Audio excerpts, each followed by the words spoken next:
오늘 교회 절기로는 어떤 날이냐면 왕이신 그리스도 주일이라고 불리는 그런 날입니다. 우리가 보는 달력은 언제부터 시작합니까? 1월 1일부터 시작합니다. 2024년이 얼마 남지 않았죠. 1월 1일 새 달력을 우리가 딱 걸고 시작하면 새로운 마음이 듭니다. 그런데 교회의 달력은 언제부터 시작하냐면요, 우리가 늘 기억해야 되는데, 교회 달력은 성탄절을 준비하는 그 기간, 대림절이라고 부르는 그 기간인데 4주간의 기간입니다. 그 기간에 예수님께서 한 번 오셨는데 다시 오실 것을 준비하면서 우리의 마음이 예수님을 바라보는 그런 기간이에요. 예수님을 기다렸던 목자들처럼, 동방박사들처럼 그 기간부터 교회의 달력은 이렇게 시작이 됩니다. 그 다음 주일이 대림절 첫 번째 주일이기 때문에 11월 마지막 주일은, 오늘은 뭐냐면 교회의 달력이 끝나는 마지막 주간이에요. 우리가 항상 그런 생각이 들잖아요. 언제나 그렇지만 처음은 특별한 의미가 있습니다. 그리고 마지막도 특별한 의미가 있습니다. 다른 날과 똑같은 날이지만 다른 날보다 훨씬 더 중요한 그런 마음을 우리가 가지면서 그 첫날과 마지막 날을 맞이하는 거죠. 우리가 이 교회력의 마지막 날에 기억해야 되는 것이 뭘까요? 우리는 우리의 삶에서 가장 중요한 것을 기억하기를 원합니다. 무엇이냐? 무엇이 우리의 삶 속에서 가장 중요합니까? 바로 우리 삶 속에서 제일 중요한 것은 예수 그리스도 한 분밖에 없습니다.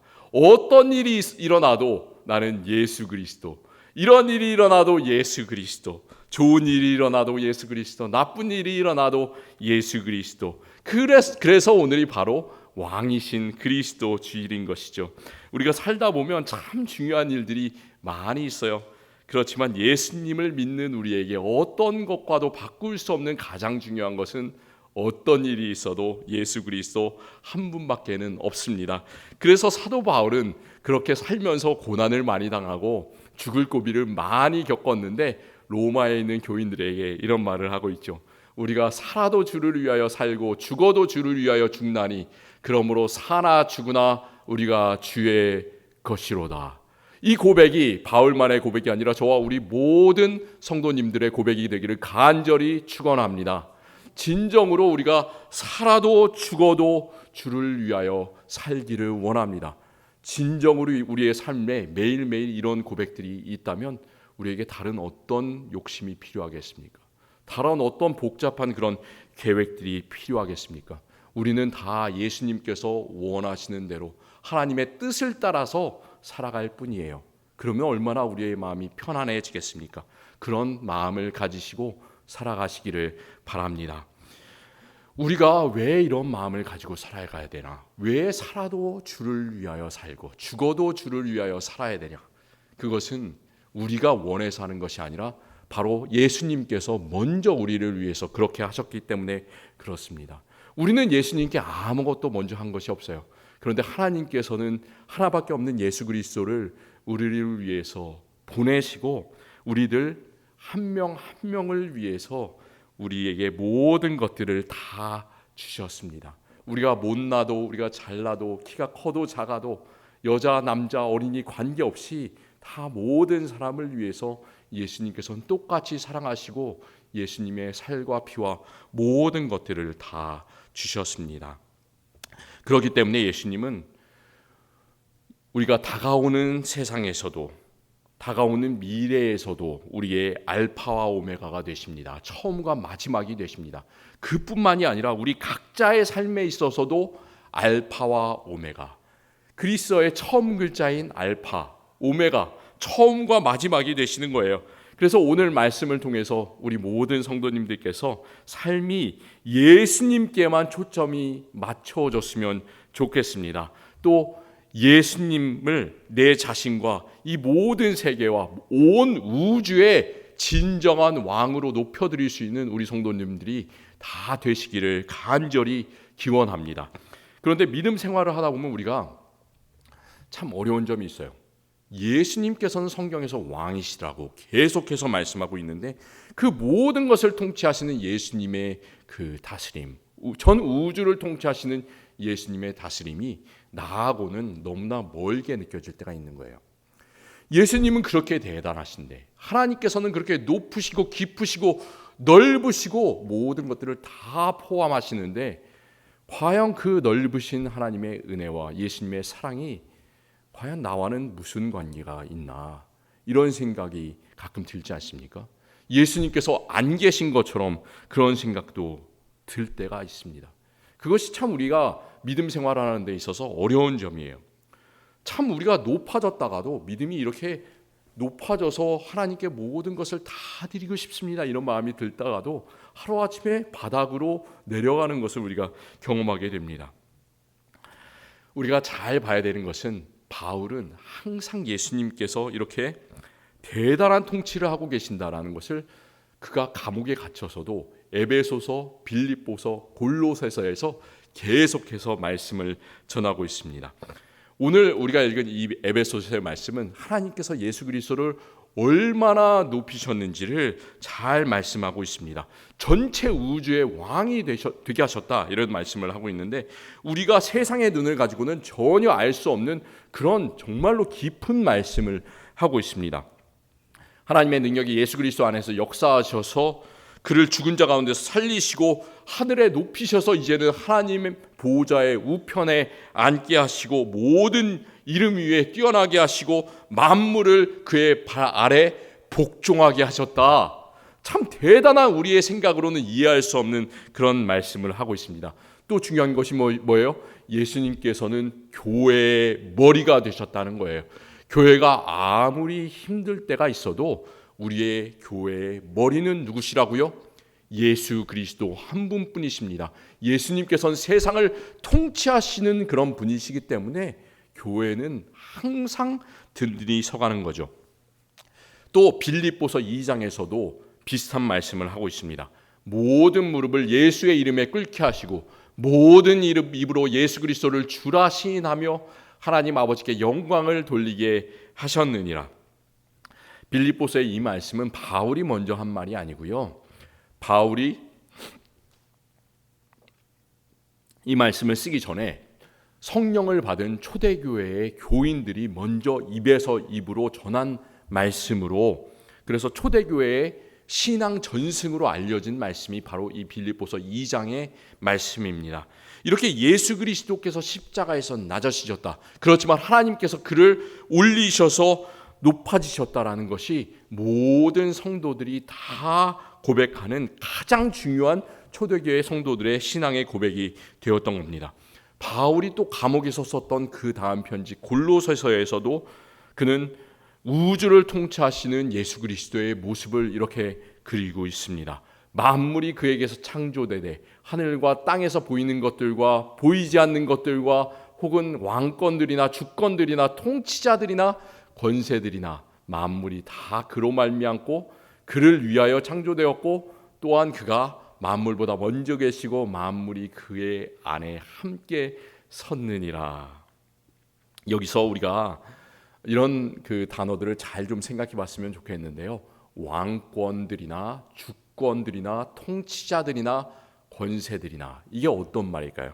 우리는 보통 이런 그 왕권, 주권, 통치자, 권세, 이런 말들을 세상을 다스리는 우리 눈에 보이는 사람들로 생각하기 마련이에요. 예를 들어서 어떤 나라에 왕이 있다, 참 절대 권력자가 있다, 그런 사람을 우리가 이런 단어로 생각하고요. 또 힘을 가진 아주 강대국의 미국의 대통령이 있다, 이런 사람들이 주권이다, 통치자들이다, 우리가 이렇게 생각할 수가 있습니다. 하지만 바울은 이런 단어들을 쓸 때 이런 것들이 우리 눈에 보이는 사람이 아니라 눈에 보이지 않는 것이라고 생각했습니다. 눈에 보이지 않는 것, 그게 뭘까요? 사탄과 악의 세력들을 먼저 생각하면서 그것들을 왕권, 주권, 통치자, 권세들, 이런 말로 쓰고 있습니다.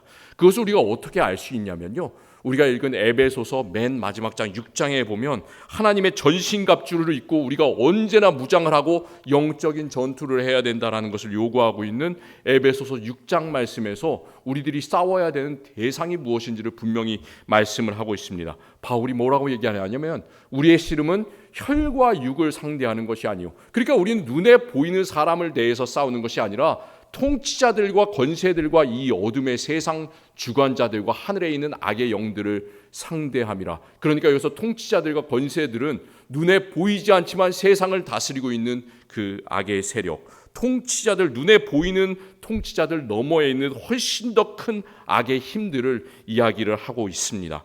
많은 사람들은 어떻게 살아가고 있냐? 눈에 보이는 것을 믿어요. 그리고 눈에 보이는 영역 안에서만 활동을 하고 있습니다. 그리고 세상이 가면 갈수록 우리는 영적인 눈이 점점점 우리가 아무것도 하지 않으면 어두워질 수밖에 없습니다. 우리의 시야가 점점 좁아질 수밖에 없어요. 사람들은 참 뛰어난 것에 의지하려고 합니다. 눈에 보이는 과학, 기술, 문명 그런 것들을 따르려고 해요.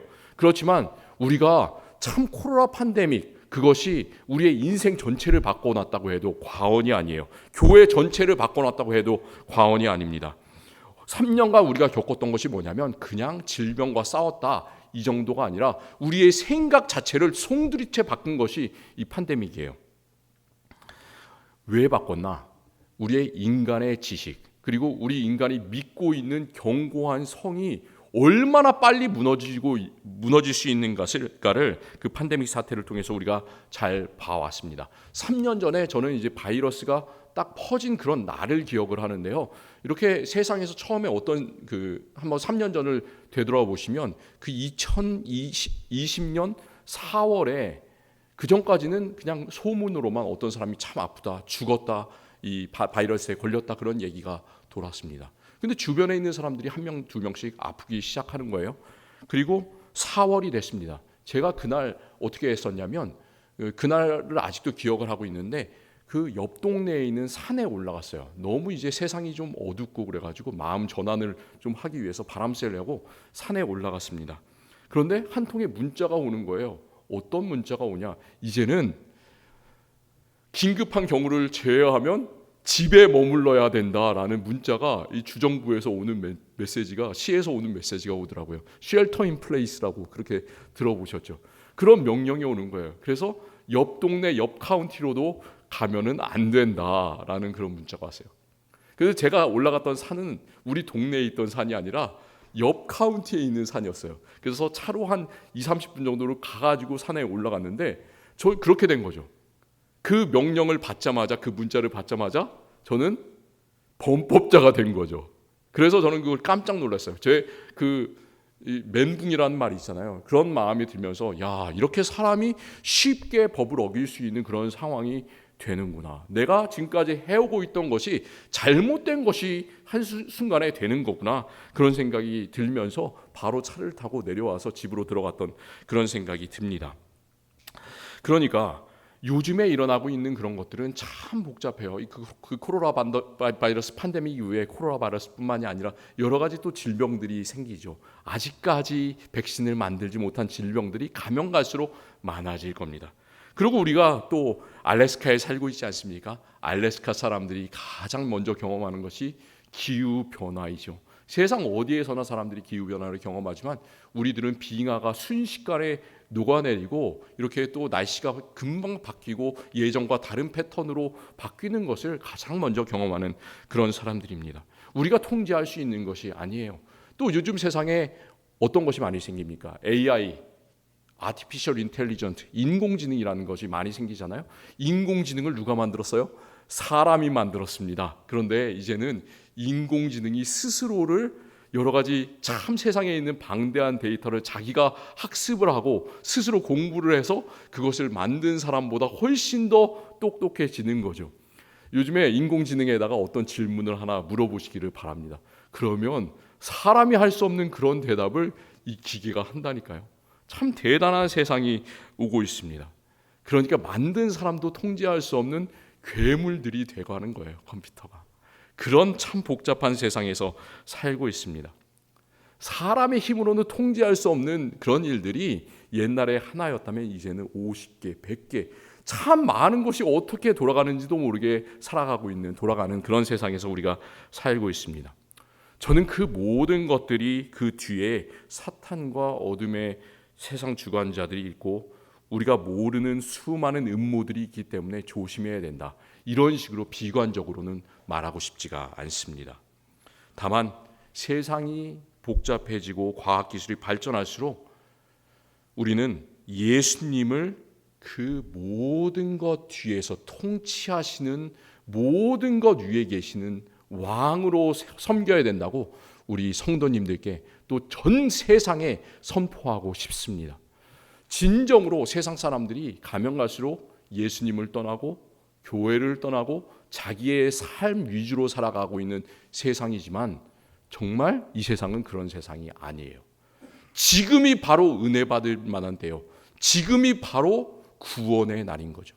세상이 복잡하면 복잡할수록 항상 세상 위에 계시는, 눈에 보이지 않지만 세상을 통치하고 계시는 예수님을 믿어야 될 때가 바로 지금인 줄로 믿습니다. 그렇기 때문에 우리가 신앙생활하는 것은 정말로 앞에서 나가서 전투하는 것과 똑같습니다. 나만 신앙생활을 잘하는 것이 아니라 옆에 있는 다른 사람들에게도, 내가 사랑하는 사람들에게도 진정으로 이 세상은 복잡한 세상이다, 우리의 힘으로는 살아갈 수 없는 세상이다, 통제할 수 없는 세상이다라는 것을 알리면서 진정으로 예수 그리스도 한 분께만 의지해야 된다라고 꼭 얘기하시면서 살아가는, 전도하시면서 살아가는 그런 성도님들이 되시기를 바랍니다. 그런 세상이에요. 우리가 진정으로 알아야 될 것은 세상은 유한하지만, 아무리 복잡해도 세상은 한계가 있지만 오직 한 분은 영원하시고 무한하시다는 그 사실이죠. 그 무한하신 한 분, 바로 우리가 믿는 예수 그리스도십니다. 요한복음 1장 1절, 사도 요한이 이런 말로 자기의 복음서를 시작하고 있습니다. 태초에 말씀이 계시니라, 이 말씀이 하나님과 함께 계셨으니 이 말씀은 곧 하나님이시니라. 많은 사람들은 예수님께서 그냥 역사상 2000년 전에 오셨던 분으로, 그냥 세상 사람 중에 한 명이라고, 선지자라고 생각을 합니다. 많은 이단들도 그렇게 생각하고 있어요. 그렇지만 그것은 우리의 생각이 아니에요.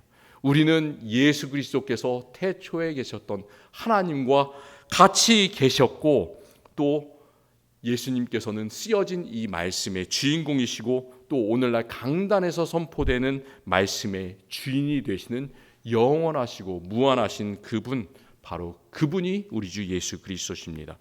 예수 그리스도에 대한 이런 지식은 우리가 아무리 들어도 알기가 참 어렵습니다.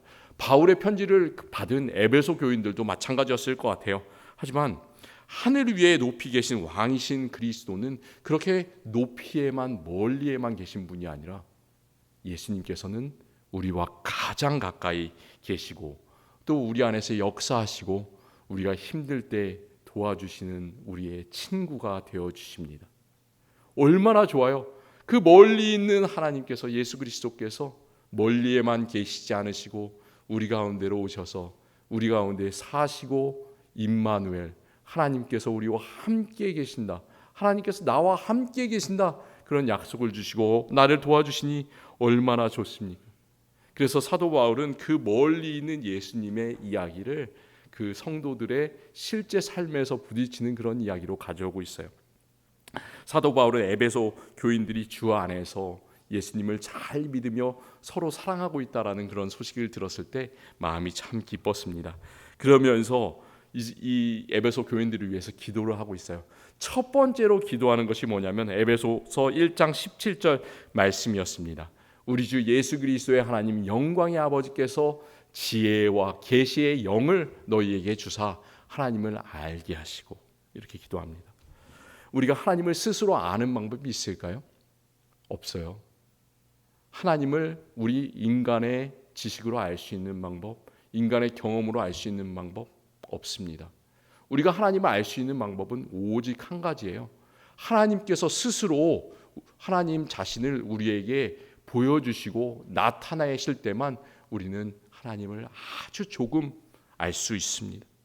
그렇기 때문에 바울은 에베소 교회 성도들에게 간절하게 이렇게 기도를 하고 있어요. 여기서 지혜를 주시기를, 계시의 영을 주시기를 기도하는데요.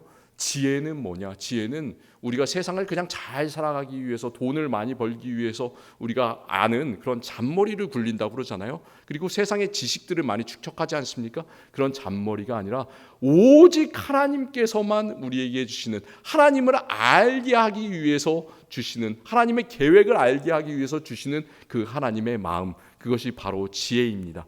계시는 무엇이냐? 계시는 이런 뜻이 있어요. 감추었던 것을 드러낸다라는 말이에요. 사람들은 계시라고 하면 항상 무서운 것을 생각합니다. 세상 맨 마지막에 어떤 무서운 일이 있을까? 어떻게 세상이 종말이 올까? 파멸이 될까? 그런 것들을 생각하는데 우리 그리스도인들은 이 계시라는 말을 들을 때 하나님께서 지금까지 모르시는, 우리가 모르는 그 비밀들을 우리에게 어떻게 나타내실까라는 그런 놀라운 긍정적인 마음으로 계시를 바라보고 기다립니다. 하나님께서 우리 모든 앵커리지 제일한인 장로교회 우리 귀한 성도님들에게도 이 지혜와 계시의 영을 주시기를 간절히 기원합니다. 그래서 하나님을 더욱더 알게 하시고 우리의 마음의 눈이 밝아져서 이 세상 너머에 있는 하나님께서 주시는 소망과 우리에게 약속하신 하나님 나라의 놀라운 기업이 무엇인지, 그 영광이 무엇인지를 우리가 보면서 달려나가기를 원합니다. 오늘 이 주일이 왕이신 그리스도 주일이라고 그랬어요. 또 다가오는 예수님께서 오심을 기다리는 이 대림절 기간, 이 기간은 진정으로 우리가 이렇게 기도하는 기간이 되었으면 좋겠습니다. 정말로 우리 자신도 이렇게 기도했으면 좋겠어요. 바울만 그 성도들을 위해서 기도한 것이 아니라 하나님, 나에게 또 우리 성도들에게, 우리 교회에 지혜와 계시의 영을 부어 주십시오. 그래서 하나님께서 원하시는 뜻이 무엇인지, 하나님께서 이 세상을 향한 계획이 무엇인지, 우리 교회를 위한 그 사랑의 마음이 무엇인지 그것을 알고 나아가기를 원합니다. 이렇게 기도하기를 원합니다. 그래서 참 이 불확실한 세상, 어둠의 세상 주관자들이 지배하는 이 세상 가운데서도 우리가 더 큰 믿음과 감사의 마음을 가지고 모든 것 위에 계시는 오직 왕 되신 그리스도만을 높이면서 하나님의 뜻에 순종하면서 살아가는 우리 성도님들이 되시기를 간절히 축원합니다. 기도하겠습니다. 하나님 참 감사합니다. 하나님께서는 예수 그리스도를 가장 낮은 이 세상에 보내주시고 또 가장 낮은 십자가를 지게 하시고 우리를 위해서 죽게 하셨습니다. 그렇지만 예수님을 3일 만에 다시 살아나게 하시고 하늘에 높이셔서 하나님 보좌 우편에 앉게 하시고 또 우리에게도 부활의 소망을 허락하여 주시니 감사합니다. 참 복잡한 이 세상에, 우리의 힘으로는 통제하지 못하는 이 세상에서 우리가 세상의 너머에 계시는 이 세상 모든 것을 다스리고 계시는 오직 왕 되신 예수 그리스도 한 분만 높이게 하여 주시옵소서. 우리의 믿음이 흔들리지 않고 이 예배의 시간뿐만이 아니라 1년 365일을 우리의 평생을 하나님께서 주시는 소망과 정말 미래에 주시는 놀라운 영광의 기업을 바라보면서 살아갈 수 있는 우리들 되게 하여 주시옵소서. 예수 그리스도의 이름으로 간절히 기도드립니다. 아멘.